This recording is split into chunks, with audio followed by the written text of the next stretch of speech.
이 넥타이가 잘 어울리는지 안 어울리는지 모르겠습니다.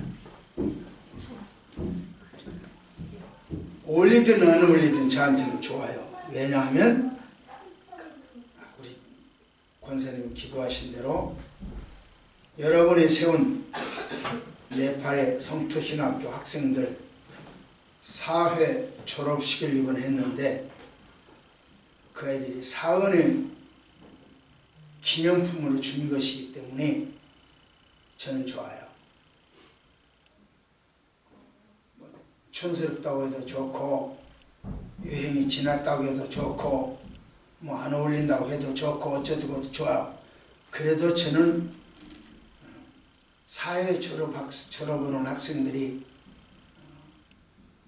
하루에 2끼밖에 먹지 못하는 음식들을 전략해서 사온 기념품이니까 저는 좋아요. 오늘 특성도 지난 주일날 올려드리려고 했던 건데 오늘 하게 됐습니다. 좋습니다.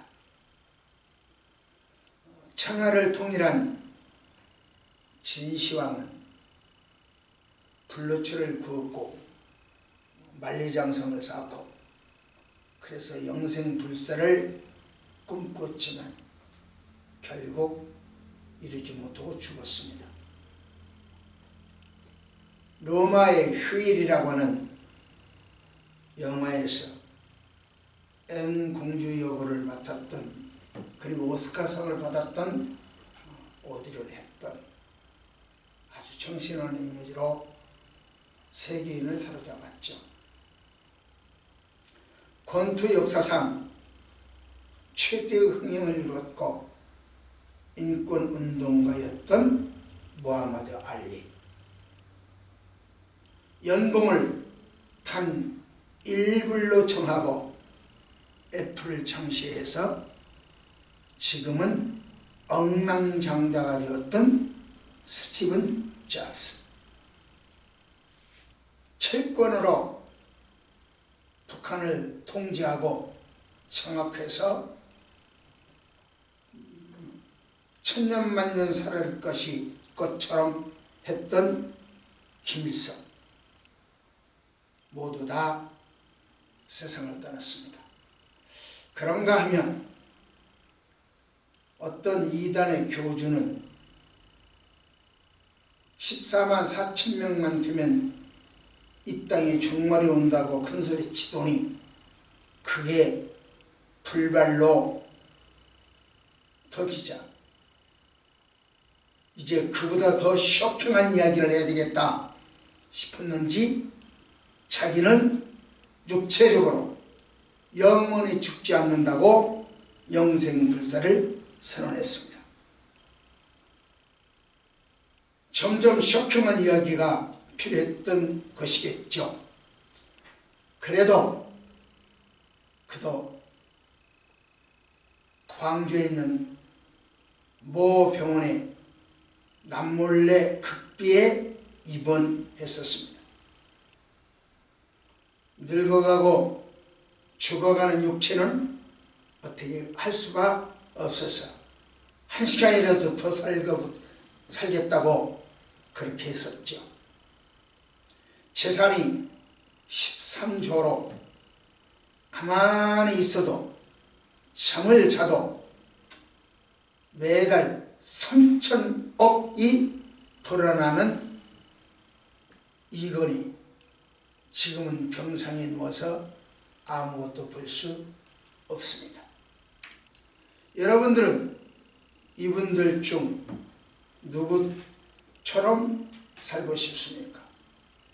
누가 여러분들을 그립습고 부럽습니까?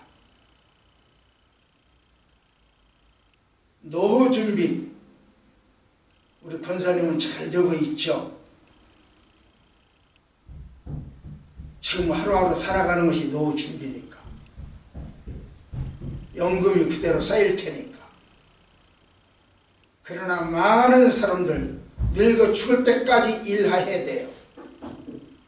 죽는 그 순간까지 일하지 않으면 못 먹고 살아요.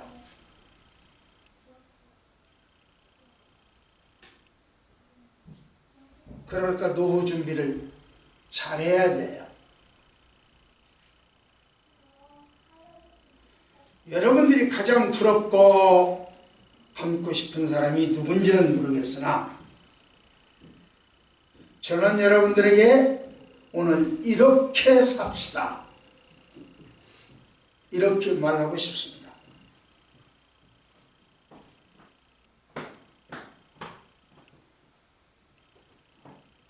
6절 한번 읽어볼까요? 오늘 본문 6절.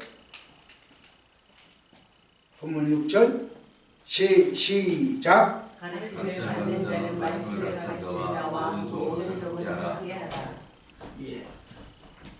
가르침을 받는 자와 좋은 것을 함께하라. 이런 겁니다.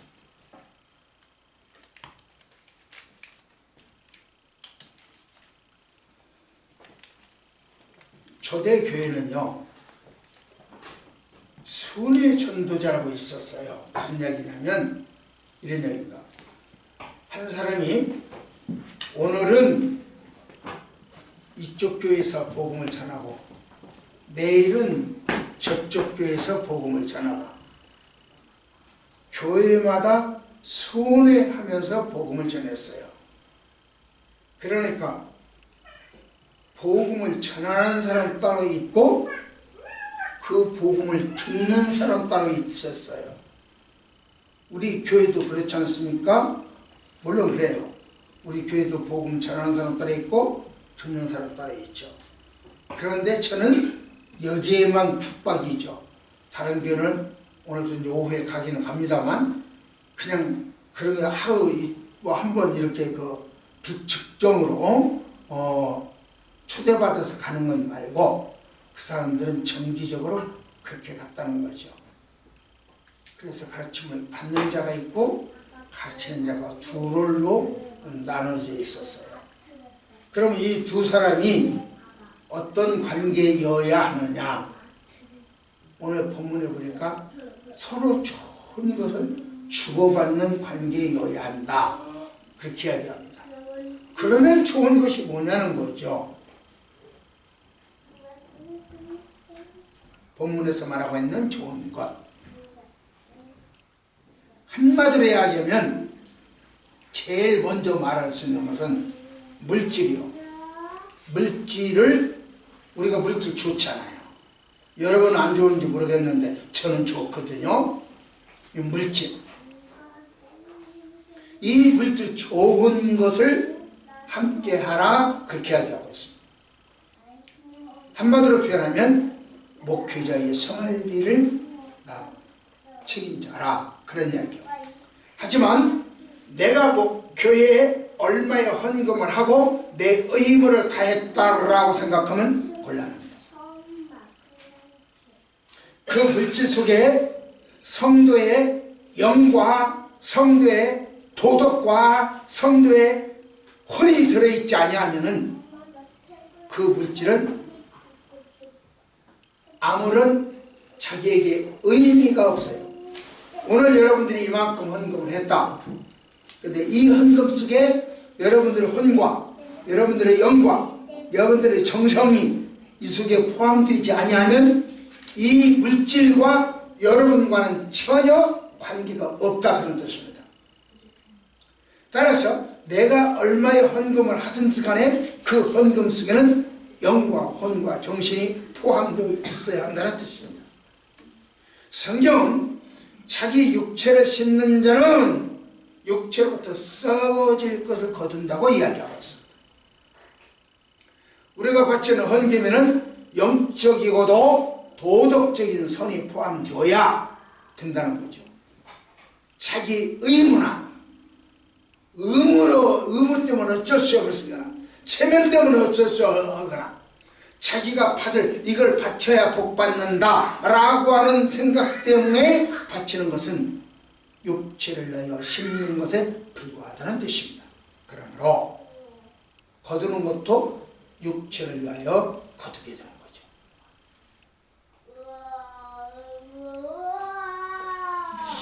어떤 면에서 보면요, 선의 전도자는 약자입니다. 그러니까 그 약자를 잘 접대하라, 그런 뜻입니다. 오늘날 표현은 선교사님들을 예를 들어볼게요. 이곳 저곳 한 군데 갈 수가 없어요. 가야 할 데가 많으니까. 그래서 이곳저곳, 오전은 여기, 오후에는 여기, 또 다음 날은 여기, 그 다음에 여기. 손해요. 그럴 때 그 오시는 선교사님한테 숙식을 제공한다고 하는 것은 선교사에게 엄청 큰 도움이 됩니다. 좀 실질적으로 예를 들을게요. 이번에 제가 네팔에 갔을 때 작년에 여러분들이 주셨던 염소를 요것저것 분양을 했었거든요. 그러니까 그 분양한 아이가 어떻게 크는지, 어떤 결과가 가져왔는지를 돌아다녀서 이제 봐야 되고, 또 금년에 이번에도 여러분들이 많은 염소를 주셨어요. 그 염소를 가지고 왔거든요. 그래서 이곳저곳 다니는 때에 따라서는 어느 교회 마룻바닥에서 그냥 자야 돼요. 거기서 자기도 하고, 어떤 때는 모기에 물리고, 어떤 때는 춥고, 어떤 때는 거기는 이 바닥이 그냥 흙 아니면 쇠면 그대로니까 굉장히 또 차가워요. 저 같은 경우는 허리 협착증이 있기 때문에 허리를 따뜻하게 하지 않으면 혈액순환이 안 돼요. 그럼 문제가 커져요. 더 커져요. 그런 경우. 그래서 추우니까 새우잠을 잘 수밖에 없죠. 그러니까 많이 힘들어요. 그래서 그때 네팔에서 얻어온 감기 몸살이 지금까지 계속 아직 안 넘어가고 있어요. 제가 약은 잘 안 먹습니다. 그러고 있습니다. 그런데 그 현지인들에게 자기들이 먹는 최고로 좋은 것도 대접을 해주세요. 우리가 볼 때는 표현하기 어렵지만 굳이 표현한다면 우리나라 노숙인들도 그런 음식을 안 먹죠. 왜냐하면 노숙인들도 얻어먹는 것 자체가 고급스럽잖아요. 내가 먹는 거 주면 고급스럽잖아요. 그런 식이죠. 우리나라 노숙인들도 그런 음식을 안 먹어요.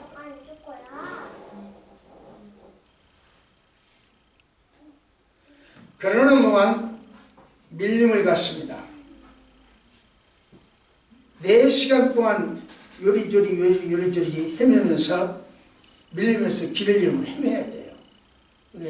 거기는 이정표가 없거든요. 그러니까 본 것, 자기가 경험했던 그대로 자체를 다녀야 되고, 지나가는 사람, 그럼 현지인들이 있으면 물어봐야 되고 이래요. 근데 4시간 동안 밀림을 누비다가 우리가 가고자 하는 목표를 갔어요. 그래서 복음을 전했습니다. 한참 복음을 전하고 이제 나오려고 하니까 그분이 지난번에 이야기했죠. 선생님, 평생 한 번 오실 수밖에 없습니다. 또다시 오실 수 없는 이 자리를 오셨으니까 정식을 대접하고 싶습니다. 그렇게 이야기를 해요. 근데 통역이 뭐라고 통역을 했는지 조금 헷갈려요. 어쨌거나 그래서 내가 먹은 것을 알고 가겠습니다 하고 나오니까 다시 이야기하기를 우리가 물고기 잡아다가 요리해 드릴 테니 잡수고 가세요. 그렇게 이야기한단 말이에요. 그 시간부터 물고기를 잡으러 가면 언제 와서 너네 가서 벽에다가 밥 해준다 소리고 똑같잖아요. 그 말을 듣고 제가 좋습니다. 먹겠습니다. 다음 스케줄이 어떻게 되든지 간에 그 집에 주저앉았어요. 그리고는 주저앉자마자 주인은 아들 세 명이 있는데 세 명한테 가서 물고기를 잡아오라고 하더라고요. 그러니까 그물 갖고 나가더라고요. 그런 시간이 많을 것이 뻔하죠. 저는 계속 복음을 전했습니다. 아브라함이 지나가는 천사를 붙들고 쉬어가십시오. 제가 떡 한 조각 대접하겠습니다. 쉬어가. 그러니까 그때부터 밀가루 반죽을 합니다. 그때부터 소를 잡고 양을 잡습니다. 그래 얼마나 시간이 많이 걸렸어요. 꼭 그 시기라. 얼마나 제가 거기서 충격을 받았는지 물고기를 강에 가서 잡아오다가 물을 저 고기를 요리해 주겠다는 거나 아브라함의 그 이야기나 똑같거든요. 그래서 온 힘을 다해서 정성을 다해서 복음을 전했어요. 그랬더니 많이 누그러들었어요. 그러면 따라오세요. 들어가니까 그 집이 캄캄해요. 거기는 캄캄하게 되어 있어요. 전기도 없으니까. 이 침상 이런 그 마루 뭡니까 나무 걸쳐서 그 위에 만드는 침대죠. 그 밑에다가 저 머리맡이죠. 그 밑에다가 신상 5개를 각각 여러 종류의 5종류의 신을 놓았더라고요. 그리고 자랑을 해요. 이제 거기 앉아서 계속 철거합시다. 결국 그분도 자기 손을 하나 뽑고 저도 뽑고 우리 일행들도 뽑고 또 5개를 다 뽑았어요. 그래 가지고 나와요. 나오는 중에 또 하나 이야기합니다. 이만한 기둥을 이만 땅에다 박아놨는데 저것도 신이래요. 그러니까 뭔지는 모르지만 동물을 섬기는 신이래요. 동물신이래요. 그렇게 해서 자기 손으로 철거를 했습니다. 지금 제가 왜 이 이야기를 하냐고 하면은 수훈이 선교사는 밥을 주면 얻어먹고 안 주면 못 먹어. 그 밀림에서 어디 가서 먹겠습니까? 못 먹어. 굶어야 돼. 잠을 채워주면 자고 안 재워주면 노숙을 해야 돼. 어디가 잘 데가 없으니까. 호텔 있습니까? 여관 있습니까? 그 밀림에 뭐가 있습니까? 어떤 사람이 약자를 대하는 태도를 보면 그분의 감사 생활을 알 수 있어요. 자기보다 약한 사람에게 어떻게 대하는가 보면 자기보다 윗사람에게는 어떻게 대할 것인가를 뻔히 알잖아요. 본절에서 좋은 것을 함께 해라 하는 이야기는 물질적으로도 좋은 것, 시간으로도 좋은 시간, 마음과 영으로도 좋은 것으로 보답해라 그런 뜻이에요. 그렇기 때문에 저희 선배들, 목사님들을 섬기는 모습을 보면 어떻게 섬기느냐. 시장에서 사과 하나를 산다 하더라도 요리 만지고 저리 만지고 뒤적뒤적 생선 한 마리 사도 이거 뒤적뒤적 가장 좋다고 생각되는 것을 사다가 목사님들이 드리는 것을 볼 수 있었습니다. 약속 시간도 목사님이 가장 편한 시간, 좋은 것, 맛있는 음식을 먹어도 목사님과 같이 먹어야 되겠다는 그런 생각. 헌금을 해도 그 헌금 속에 저희 어머님도 잊어버리지 않는데 그 당시는 1환이 있었습니다. 크기가 이만해요. 분홍색으로 붉어족저는 아십니까? 모르시겠죠? 이만한 게 1환짜리가 있어요. 그걸 꼬깃꼬깃 했다가도 주머니에다 넣으려니까 꼬깃 그거 안 없어지려니까 그러죠? 그걸 구겨지죠. 그걸 갖다가 어려운 인두라고 있습니다. 아실는지 모르겠는데 차관 인두가 있어요. 그 인두로 다 다리는데 입에다가 물을 넣고 다 품어요. 품어가지고 그를 바쁘게 다립니다. 그렇게 해서 주일날 그 일환을 교회로 가지고 갑니다. 그 속에 정성이 들어있고 영이 들어있고 혼이 들어있다는 거죠. 그냥 1원짜리가 아니고 그냥 5만원짜리 5만원짜리가 아니에요. 헌금도 그렇게 모아서 정성스럽게 바쳤다, 이런 이야기입니다.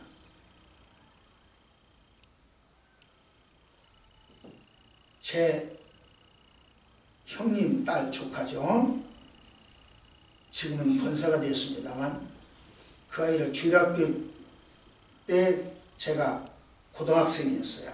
학교를 그 아이를 데리고 다녔어요. 교회를 3km입니다. 3km를 걸어서 교회를 데리고 다녔어요. 저는 까마득히 잊어버렸는데 요번에 그 이야기를 해요. 그때 삼촌이죠. 삼촌이 자기에게 이 은혜에 가서 새 돈, 동전, 새 것을 반짝반짝 빛나는 새 돈으로 바꿔가지고 50개를 줬대요. 매주 그걸 갖고 다니면서 하나씩 가지고 교회를 다니라고 했대요. 그냥 주면 될 것이지만 새 것으로 바꿔서 줬어요. 혼이 있어야 돼요. 영이 있어야 돼요. 정성이 담겨진 헌금이어야 여러분과의 관계 있는 돈이 되지, 쏙 집어서 빼주는 돈들은 여러분과 관계 없는 돈이 되어버려요. 비록 여러분이 바쳤지만 말입니다. 여기서 함께 한다고 하는 것은 어려움을 같이 나눈다, 그런 뜻이죠. 여러분들이 네팔의 약자들을 위하여 헌신한 것처럼 힘을 모아 함께 섬겨라. 지금은 네팔 국민이 약자지만 하나님의 은혜로 강자가 될 수 있습니다. 특별히 동성애로 하나님을 배반하는 이 나라보다 강해질 수 있습니다. 인권이라고 하는 명분으로 기독교를 핍박하는 이 나라보다 강성해질 수 있습니다. 동성애를 지지하는 정부, 인권이라고 하는 것으로 기독교를 핍박하는 정부, 저는 오래가지 못한다고 생각합니다. 명년 4월에 심판받을 수 있다고 생각합니다. 설령 심판받지 않는다 하더라도 분명히 오래가지 못합니다. 하나님은 당신이 손해볼 일을 안 해요.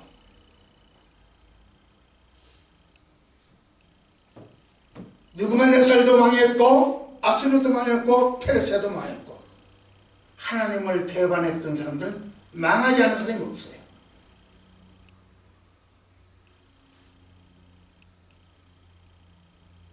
상대가 누구든 말씀을 가르침을 받는 사람은 가르치는 사람과 좋은 것을 함께 하는 거예요. 은혜를 갖는 보은은 나눔에 있습니다. 하나님께 받은 은혜는 나보다 약자와 나눔으로 은혜를 갚아야 합니다. 두 번째로 어떻게 살아드리는 것이 좋겠느냐? 두 번째는 하나님을 인정하고 살자. 첫째는 하나님의 은혜를 잊지 말고 살자. 그렇다면 그래서 보은이다. 그 보은의 방법은 나눔이다. 이렇게 되어 있어요. 하나님 은혜를 잊지 말자. 그걸 보은이라고 한다. 보은의 방법이 뭐냐? 나눔이다. 두 번째로 하나님의 능력을 인정하고 살자. 오늘 본문 7절을 읽습니다. 7절 시작. 스스로 속이지 말라. 하나님은 없인 여기를 하지 아니하시나니 사람이 무엇으로 진심 그릇지 그대로 얻으리라. 하나님은 업신여김을 받지 않는다. 이 말은 창조주 하나님께서 피조물 인간에게 조롱당하거나 경멸을 받지 않는다, 그런 뜻입니다. 자기가 스스로 율법을 다 지켜서, 자기가 율법을 지켜서 하나님 앞에 떳떳하고 자신있게 의로운 사람이 될 수 있다고 자부하는 율법주의자. 하나님은 너희들 힘으로 할 수 없어, 이게 하나님의 뜻이에요. 네 힘으로 율법을 지킬 수 없어, 이게 하나님의 말씀이에요. 그런데 율법주의자들은 내 힘으로 할 수 있어, 이렇게 하거든요. 그러니까 하나님 뜻과는 전혀 반대가 되죠. 그러니까 하나님 이야기합니다. 없인 여기지 마라, 값인내지 마, 너 나 무시하지 마.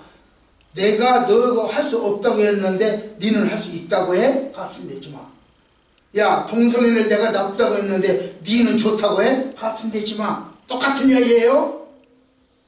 기독교를 핍박하고 기독교를 장려해야 되는데 네가 기독교를 네가 지금 대통령 되고 네가 정권 잡았다고 그렇게 나 너희들한테 없인 여기면 안 당해. 이게 하나님 말씀이에요.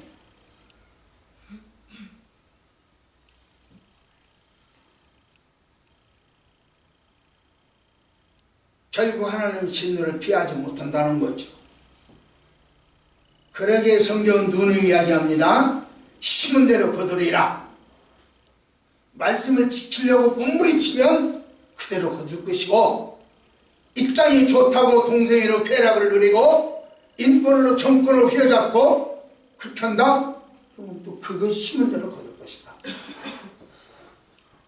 인간의 행동을 감찰하시는 하나님, 공의의 심판이 선언될 것입니다. 복음을 거부하고 율법의 한계성을 깨닫지 못하고 율법을 준수하여 구원받을 수 있다라고 분석이치는 사람, 그래서 교회를 분열시키는 사람, 결국 망할 것이라고는 경고가 실제됩니다. 스스로 심은 대로 거둘 것이다. 얼마 전에, 오래전에 박정희 대통령 시해 당했습니다. 그 시의 소식을 듣고 제가 첫마디로 그 얘기를 했어요. 총으로 뺏은 나라 총으로 망하는 겁니다.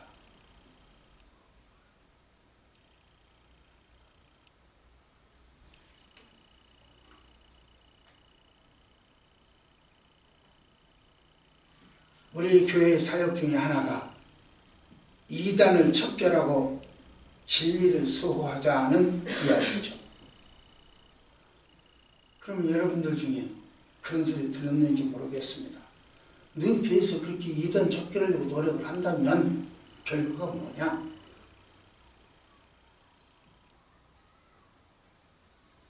너네들 그렇게 노력을 했다면 결과가 있어야 할 거 아니야? 결과가 뭐냐? 여러분은 뭐라고 대답했을지 모르겠지만 저는 이렇게 대답합니다. 예수님도 이단 유대인에게 처형당했다. 바울도 이단을 설득시키지 못하고 싸웠다. 우리 초원교회 성도들과 내가 무엇을 어떻게 해가지고 이단 문제를 해결한다? 그럴 수는 없다. 듣든지 안 듣든지 진리를 선포할 뿐이지 어떤 결과나 업적이나 공로를 기대하면서 이야기하는 것은 아니다.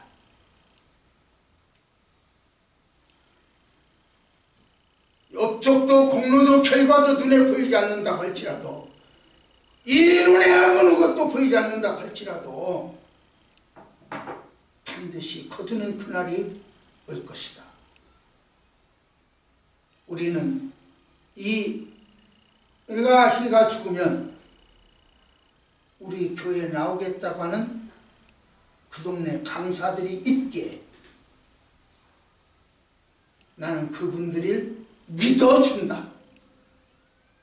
설령 그들이 아무리 거짓말을 한다고 할지라도 나는 그들에게 꾸준히 복음을 전할 뿐이다.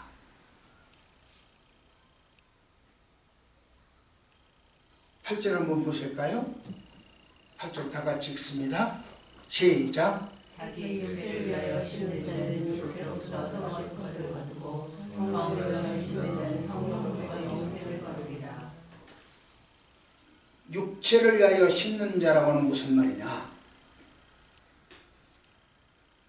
육체의 욕심을 이루는 자. 이런 사람은 세상의 법만을 의식하고 이 세상의 유익만을 즐기는 사람이에요. 이들은 자기가 세상에 나가서 열심히 돈 벌어서 이만큼 벌었어요. 이 번 돈을 자기 창고, 은행에 나갔다 쌓아둬요. 누가복음 12장의 부자입니다. 내가 죄 안 짓고 벌었어. 거짓말 안 하고 벌었어. 다른 사람 해코지 안 하고 내가 돈 벌었어.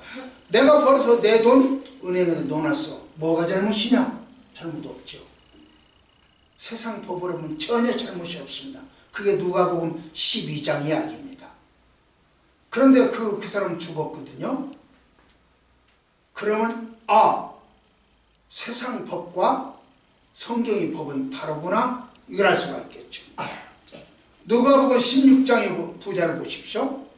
그 부자는 돈이 많았어요. 그렇게 매일같이 먹고 마셨어요. 뚱땅거리고 힘을 내어서 춤을 췄어요. 내 돈 벌어서 내가 쓰는데 네가 무슨 상관이야? 내가 너한테 사기쳤어? 아니. 내가 네 돈 뺏어왔어? 아니. 그럼 너구나 아무 상관없어. 이게 누가복음 16장의 부자입니다. 그러니까 누가복음 16장 부자는 자기가 돈 벌어서 자기 먹고 살았어요. 죽어가는 나사로는 자기 문 앞에 있었어요. 자기 대문간에 있었어요. 그는 쳐다볼 일이 없어요. 안 봐도 돼. 대한민국 헌법에 의해서 그를 쳐다보지 않아도 돼. 세상 법에 의해서 안 봐도 돼. 그러니까 안 봤어요. 그런데 하나님은 너 죽어 지옥 간 거. 누가복음 16장 그래요. 12장은 잘 보는 방법이었고 16장은 잘 쓰는 방법이었어요.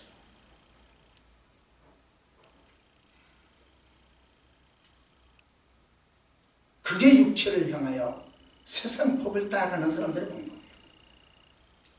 성령을 위하여 심는 자는요, 그래서 영생을 거두는 사람은요, 말씀대로 심는 사람이죠. 베풀어라, 나눠라, 그 말씀대로 심는 거예요. 이것이야말로 그리스도께서 그리스도를 통하여, 복음을 통하여 믿는 자에게 주시는 최대의 선물이 아닐까요? 9절 보실까요? 9절 시작.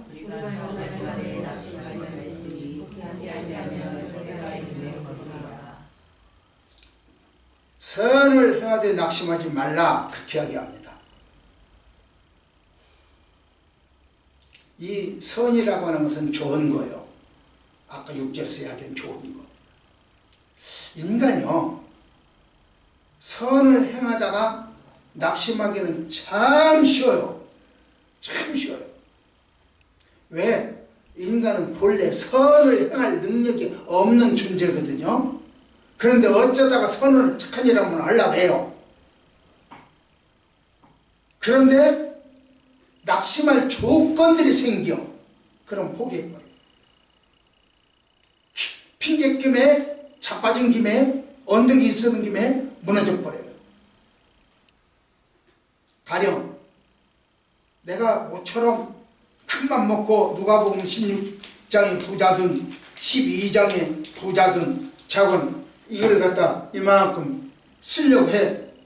그래서 썼어. 그랬더니 이 사람이, 받는 사람이, 당신은 돈 많으니까 나한테 준 거고 내가 있으니까 당신은 착한 일을 한 거고 복받을 일을 한 거고, 그럼 당신은 나 때문에 좋은 일을 했고 나 때문에 복을 받게 되니까 당신이 나한테 감사해야 합니다. 이렇게 하는 거예요. 이게 회교의 감사 방법이에요. 중동 사람들은 대부분이 그래요. 그러니까 너는 많이 가졌으니까 나 주었고, 나 줌으로 네가 복을 받으니까 너는 나한테 감사해야지. 이렇게 해야 되는 거예요. 이교도들의 감사 방법이 그래요. 그러면 그 얘기를 듣는 나는 실망해요. 안 하고 싶어요. 염소를 갖다 줘도 그런 식이요. 안 하고 싶어요. 포기하고 싶어요. 선을 행하다 낙심하지 말지. 때가 이르면 거두리라. 우리는요, 영생을 바라보는 사람들이요, 한갓 인간의 감사 따위에 좌지우지 되어서는 안 된다는 뜻입니다. 그렇지만 저는 여러분에게 부탁하고 싶습니다. 고마우면 고맙다고 말하세요. 미안하면 미안하다고 말하세요. 큰 소리로 말하세요. 입은요, 먹기 위해서 있는 입이 아니라 감사도 해야 돼요. 말도 해야 돼요. 자기 속으로만 고맙다고 느끼면 그건 인사가 아니에요. 사람들은요, 당신의 속 마음까지 쳐다봐 줄 시간 없어요. 다들 바쁜 사람들이요. 냉큼 기다려서 고맙다고 감사하다고 하세요. 인간이 선을 행하기란 지속적인 노력이 필요합니다. 아담과 하와처럼 눈앞의 일에만 연연하면 지속적으로 선행하기가 불가능하죠. 그래서 선행도 성령님의 도우심이 있어야 선행을 해요. 여러분이 선행하는 것 같지만 여러분이 착하고 잘나고 똑똑해서 하는 것이 아니라 여러분 마음속에, 심령 속에 성령님의 감동이 있었기 때문에 선행을 할 수 있는 거예요. 내가 내 돈을 베푼다가 아니라 내 돈을 쓸 수 있도록 성령님이 조정하시고 인도하신다는 거예요. 그 일을 포기하지 말라는 거예요. 언젠가는 거두게 될 것입니다. 우리 선행조차도 간섭하시는 하나님의 능력을 인정해 주십시오. 그 이야기입니다. 우리에게 성령 주셔서 선을 베풀게 하시고 우리들의 선행을 잘했다고 인정해 주시고 우리 사랑을 인정해 주시는 하나님, 우리가 그 능력의 하나님, 사랑의 하나님 인정할 때에 감사할 수 있습니다. 마지막 세 번째입니다. 착한 일을 목표로 하고 삽시다. 10절 볼까요? 10절 시작. 그러므로 착한 일을 하되 더욱 믿음의 가족들이 없지나라. 착한 일을 목표로 하라. 지난 1986년 9월 15일부터 91년 4월 3일까지 화성군 일대에서 10명의 부녀자들이 살해당했어요. 일컬어 화성 연쇄살인사건. 주범 이춘재 씨는 지금 현재 용의자죠. 무기수로 복역 중이라고 합니다. 그는 살인의 천재적 소질이 있었대요. 여러분, 그분이 그 천재적 재능을 살인하는 데 사용 목표로 하지 않고 착한 일을 목표로 했었다면 어떻게 됐을까요?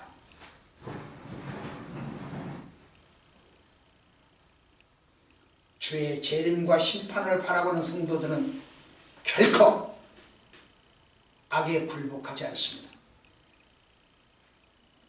성령을 쫓아 열매를 맺으려고 하지요. 우리의 노력은 적극적이어야 됩니다. 그 예를 들어볼게요. 우리가 선을 하려고, 선행을 하려고 하는 노력이 적극적이어야 된다. 그 이야기를 예를 들어 설명할게요. 우리나라 여러분 제비 잘 아시죠? 제비는 강남 같은 제비라고 그러죠. 인도네시아에서 여기까지 14,000km를 날아옵니다. 그래서 우리 지붕 밑에, 처마 밑에 제비를 짓죠. 새끼가 엄마가 물어다 주는 먹이를 먹기 위해서 그 입 벌리는 입 크기를 보셨어요? 한마디로 이야기하면 악어입이에요. 얼마나 크게 벌립니까? 나달라고, 그 기회를 달라고, 나 달라고, 내가 먹겠다고. 그 기회를 놓치면 언제 다시 올지 않을지 모르잖아요. 그러니까 그 기회를 놓치지 않으려고 최선의 입을 쫙 벌려서 소리를 깨끗 지릅니다. 여러분에게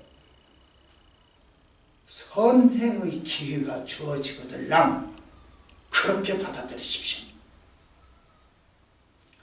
뒤틀고 생각해보고 집에 가서 해보고 그러지 마세요. 그 자리에서 입 크게 벌리고 쫙 받아 잡수세요. 우리가 선행의 기회가 항상 오는 게 아닙니다. 항상 주어지는 게 아니에요.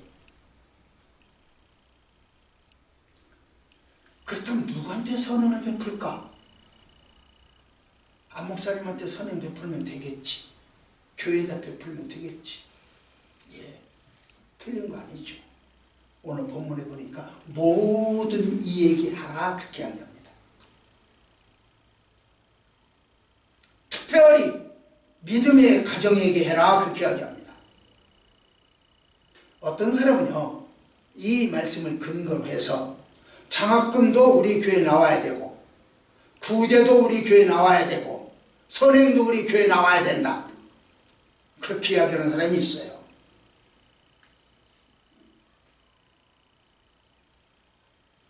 그리고 우리 교회처럼 이렇게 해외 선교를 한다, 그렇게 그러면은 이렇게 말하는 사람들도 더러 있습니다. 우리나라에도 굶어 죽는 사람 많아요. 우리나라에도 예수 안 믿는 사람 많아요. 우리나라에도 노숙자 많아요. 해외까지 가서 하는 것은 돈지랄이고, 내가 내 이런 사람입니다 하고 뽐내는 겁니다. 과시입니다. 이렇게 말하는 사람도 있습니다. 이 말에 여러분은 어떻게 생각하시는지? 저는 그분이 성경을 잘 아는 것 같지만 저는 성경을 모르는 분이다 그렇게 이야기합니다. 여러분 잘 아시죠? 사도행전 1장 8절. 우리 박 선생 한번 외워봐. 1장 8절. 몰라? 참. 성령이 너에게 임하시면 너희가 예루살렘과 온 유대와 사마리아와 땅끝까지 복음을 전해라. 이 이야기가 여러분 지상명령이라고 해요. 최고의 명령이라고 해요.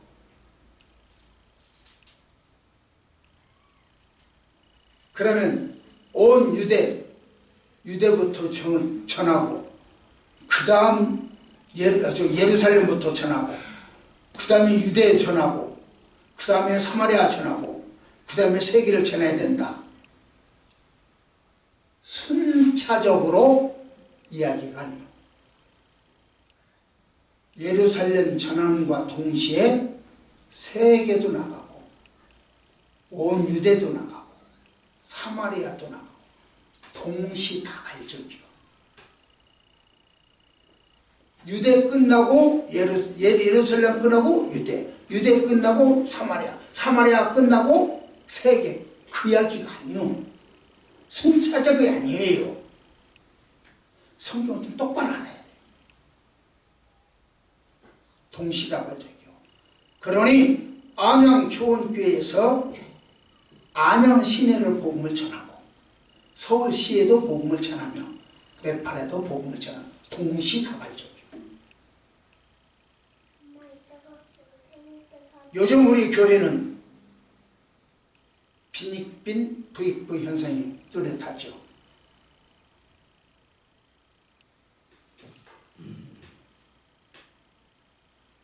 어떤 목사님들은 대리운전으로 주유소 알바 직원으로 세차장으로 공사판으로 알바를 나가고 사모님들은 설거지 알바로 나가요. 그렇게 해서 하루하루를 근근히 먹고 살고 복음을 전해요. 네팔의 99.9% 목사님들 다 그래요.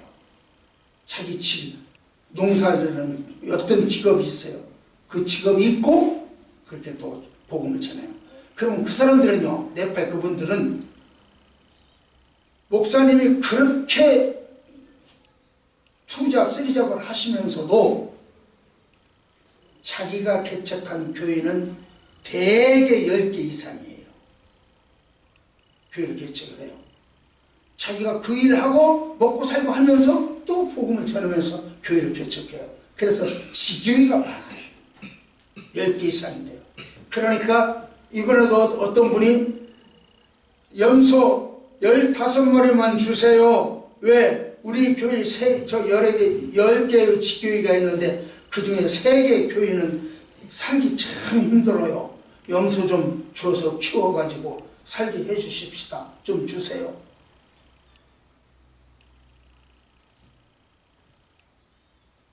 그렇게. 그런데 우리나라에 어떤 사람들은요, 수백억 비자금을 갖고 있잖아요. 교회에서. 그래서 발생이 났잖아요. 나 하늘나라 가면 누가 더 큰 상을 받을까? 그분 나 지옥 간다는 건 못해요. 그러나 똑같이 하늘나라 간다면 누가 더 하나님께 칭찬받을까? 걱정해보고 싶습니다. 착한 일의 목표를 두십시오. 여기서 믿음의 가정이라고 하는 것은 예수 믿는 사람들은 한 가정이다 그 뜻입니다. 너와 나와 한 가정이다. 그래서 한 자매와 한 형제다. 그렇게 해야 되는 거예요. 한 가정이다는 뜻이지 남남이 아니다라고 하는 이야기예요. 그걸 이야기하는 것이지 그 사람에게만 구제하고 착한 일을 해라 그런 뜻이 아니에요. 도와주려면 화끈하게 도와주세요. 한번 목숨 걸고 한번 도와줘 보세요. 내 밥값도 내가 내고 네 밥값도 내가 내야 돼. 적극적으로 제비처럼 제비새끼처럼 적극적으로 하시라고요. 기본적으로 내 밥값은 내가 내. 그러나 네 밥값도 네 커피값도 내가 낸다. 화끈하게 적극적으로. 괜히 조건 갈고 얼음장 피면요 욕만 먹어요. 착한 일에 목표를 두십시오. 말씀을 맺겠습니다. 세상에는 세계 4대 성인이 있죠. 출세한 사람도 많죠. 돈 많이 번 사람도 있고요. 심지어 어떤 사람은 자기가 보혜사라고 짝퉁 보혜사라고도 있어요. 보혜사도 짝퉁이 있습니다. 여러분, 세계 4대 성인처럼 살겠습니까? 출세한 사람들처럼 살겠습니까? 서론에 말했던 햇본처럼 살겠습니까? 무하마드 알미처럼 살겠습니까? 존 잡스처럼 살겠습니까? 여러분들의 목표는 누구신지요? 우리 초원교회 성도들은 은혜를 잊지 말고 살았으면 좋겠습니다. 우리 초원교회 성도들은 하나님을 인정하고 살았으면 좋겠습니다. 우리 초원교회 성도들은 착한 일을 목표로 하고 살았으면 좋겠습니다.